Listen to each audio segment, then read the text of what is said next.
Aujourd'hui, un tuto spécial radiophonie, parce que quand on part sur la Transat, on n'a pas de moyen de communication avec la Terre, et la seule chose qu'on utilise, c'est une radio BLU. Et j'ai invité un expert, le président de la classe mini, Lucas Montagne, pour m'expliquer un peu comment ça marche. Donc Lucas, comment ça fonctionne une BLU? Qu'est-ce que c'est? Alors, tout simplement. D'abord, une BLU, c'est un récepteur radio. Alors, d'abord, ce récepteur, il faut l'alimenter en électricité. Okay. Il est vivement déconseillé de l'alimenter par sa prise d'alimentation secteur. Parce que si on utilise cette prise-là, en fait, on va attraper tous les parasites qu'il y a dans le bateau.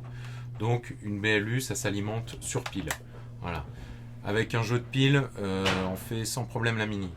Je vous conseille d'en prendre deux, comme ça on est large. Comme ça, on est large. Okay. Donc, une fois qu'on est sur pile, ça s'allume, tout simplement. Il y a plusieurs réglages à faire.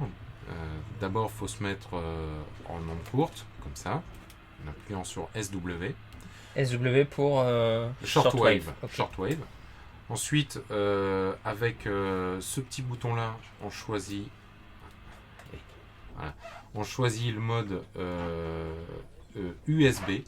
Voilà, USB qui est indiqué ici. Qui n'a rien à voir avec une prise USB. Ça n'a rien à voir avec une prise USB, c'est upper sideband, on va pas rentrer dans les détails techniques. D'accord, c'est USB, c'est très bien. Okay, USB, compris. Voilà.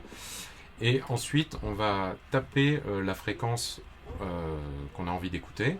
Donc là, on appuie sur la fréquence 4663 par exemple.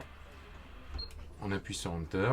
Et on a la fréquence qui est sélectionnée. Ensuite, sur le côté, là, on a un petit réglage qui sert à affiner la réception. On ne voit pas ce qu'on fait, mais à l'oreille, en fait, on va pouvoir savoir si on est bien calé sur la fréquence. Et si on va à l'excès, voilà, on change d'un kilohertz en faisant beaucoup de tours, quoi. Ok. Voilà. Ensuite, pour écouter, quand on est en mer, on peut se servir du haut-parleur ici, mais c'est vraiment pas l'idéal dans un mini qui avance. Donc le mieux, c'est de brancher un casque directement ici. J'ai une prise dédiée. Et on peut aussi brancher un enregistreur ici, sur Line Out.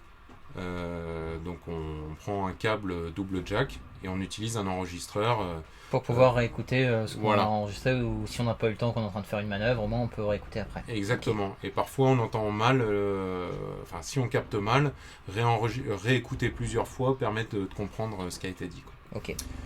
Ici on a la prise d'antenne extérieure. Donc ça, c'est ici qu'on mettra le jack de l'antenne. Et c'est vivement conseillé d'utiliser une antenne extérieure parce que l'antenne du poste seule, elle a beau être très longue et très encombrante, en fait elle n'est pas hyper efficace. Donc il faut vraiment utiliser une antenne extérieure. On va voir ça sur un autre bateau après. Tu disais aussi, important d'emmener la notice ? Ouais, important d'emmener la notice pour pouvoir mettre en mémoire les fréquences qui fonctionnent bien. Pour pouvoir réinitialiser éventuellement, pour pouvoir revenir en arrière quand on a fait des conneries et quand on est un petit peu cramé. Voilà, je pense qu'avoir la notice à bord, c'est pas du luxe. Donc pour l'antenne, vous avez deux possibilités, soit utiliser du câble VHF, du câble coaxial. Il faut dégainer la partie qui est à l'extérieur du bateau et vous faites monter l'antenne le plus verticalement possible le long d'un haubans. Surtout pas spiralé autour du haubans, mais bien rectiligne et vertical.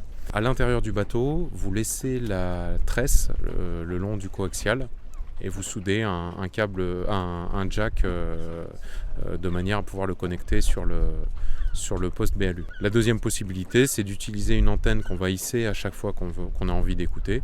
Donc c'est ce qu'il y a sur le bateau de Quentin là. Okay. L'antenne arrive sur le balloon. Du balloon sort le câble qui va au jack et le jack qu'on branche dans le poste BLU. Voilà. Et soudain, le miracle se produit.